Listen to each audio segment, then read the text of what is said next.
আসসালামু আলাইকুম গাইস, আপনারা সবাই কেমন আছেন? আশা করি ভালো আছেন। সাহস হলো বাবার বড়, কথাটা এই জন্যই বললাম।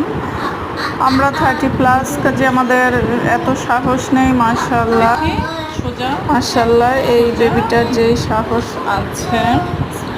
তো আমি ওর একটা কান পিয়ার্সিং করে আরেকটা কানের কাছে যখন গেলাম, বাট আমি খুব আমি খুবই হতাশ হয়ে গেলাম যে ও দিবে কি না।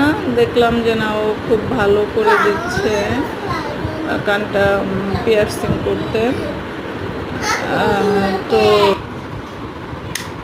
আসলে আমরা ভয় পাচ্ছি, বাচ্চারা ভয় পাচ্ছেন। আমরা ভয় পাওয়ার কারণ হলো আমাদের সাহস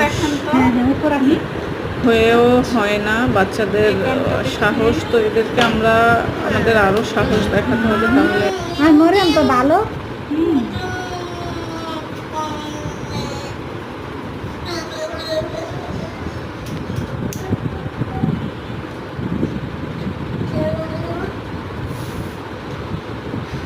আমি যে স্কুলের বেতন নিতাম, টাকা নিতাম, আমরা পরামকে যা তাহলে একসাথে ওর বাবা এবার বাসা যেতেছে, আমাকে চাইতেছে